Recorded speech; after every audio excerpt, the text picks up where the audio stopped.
Assalamualaikum warahmatullahi wabarakatuh. Dan ini kisah penerimaan wahyu pertama di Gua Hira. Ketika usia Nabi Muhammad SAW mendekati 40 tahun, perenungan panjangnya telah menguasai alam pikiran, sehingga menjadikannya memisahkan diri dari komunitasnya. Sehingga beliau akhirnya memilih untuk mengasingkan diri dengan berbekal roti, gandum, dan air. Tempat yang dituju adalah Gua Hira yang berada di Jabal Nur, berjarak kurang lebih 2 mil dari Mekah. Gua Hira adalah sebuah gua kecil dengan panjangnya hanya 4 hasta dan lebarnya 7,5 hasta. Rasulullah Shallallahu Alaihi Wasallam tinggal di sana selama bulan Ramadan. Waktunya dihabiskan untuk beribadah serta merenungkan berbagai fenomena alam dan kemahakuasaan penciptaannya yang menyertainya. Beliau merasa tidak nyaman melihat kemusyrikan sesat yang menjadi keyakinan kaumnya. Namun untuk menyikapinya, beliau belum menemukan cara yang tepat. Pilihan untuk mengasingkan diri ini sebenarnya tidak luput dari skenario Allah Subhanahu wa Ta'ala. Tujuannya adalah agar Nabi Muhammad SAW terlepas dari segala bentuk kesibukan dunia dan hiruk-pikuk kehidupan dunia. Namun di samping itu, khalwat tersebut juga membantu menanggalkan diri dari segala hasrat hina manusia. Peristiwa tersebut menjadi titik balik perubahan, sebab Nabi Muhammad sedang dalam persiapan untuk menerima perintah besar. Diharapkan beliau kelak betul-betul siap memikul amanah agung, mengembangkan tugas besar mengubah wajah dunia dan sejarah umat manusia. Allah Subhanahu wa Ta'ala mengaturkan pengasingan diri tersebut selama 3 tahun sebelum turunkannya beban kerasulan kepada Nabi Muhammad SAW. Sehingga beliau pergi mengasingkan diri sebulan penuh dengan hati yang bersih, mengamati rahasia-rahasia gaib di balik penciptaan makhluk, hingga tiba saatnya beliau bergaul dengan kegaiban ketika Allah Subhanahu wa Ta'ala telah mengizinkannya. Usia 40 tahun merupakan puncak kematangan jiwa manusia. Namun ada yang berpendapat bahwa semua rasul diutuskan pada usia tersebut. Demikian juga pula Nabi Muhammad SAW. Saat usia beliau genap 40 tahun, tanda-tanda kenabian itu mulai jelas. Di antaranya, bebatuan di Mekah menghanturkan salam kepada beliau. Beliau juga mengalami ru'yah shadiqah, yaitu mimpi hakiki. Mimpi tersebut tampak begitu nyata, sejelas terangnya waktu fajar. Hal tersebut berlangsung hingga 6 bulan.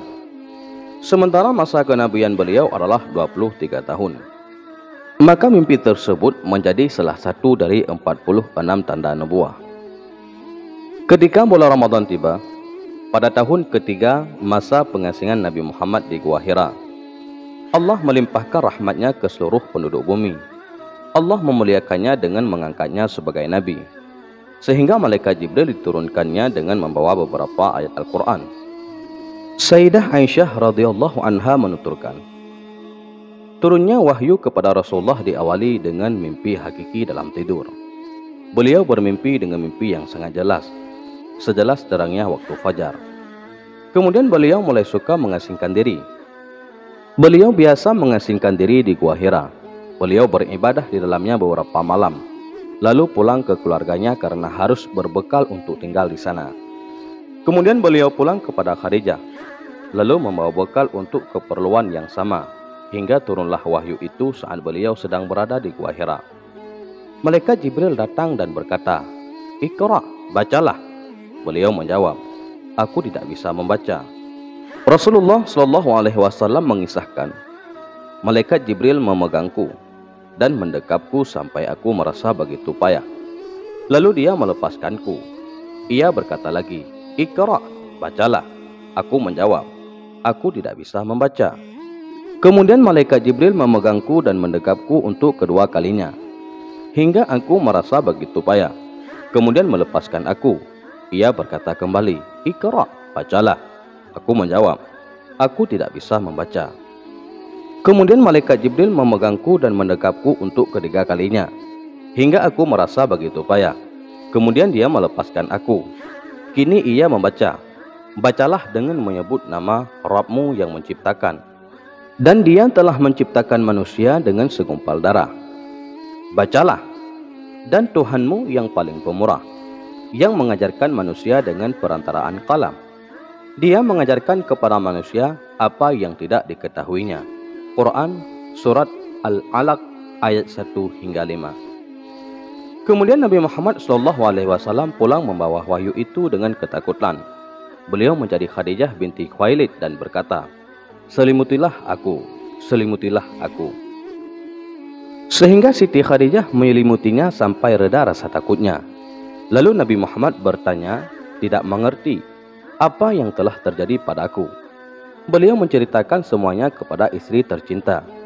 Aku betul-betul khawatir akan keselamatan diriku, ujar beliau menutup cerita tersebut. Sehingga Khadijah menenangkannya, sekali-kali tidak, Allah tidak akan menghinakan dirimu selama-lamanya.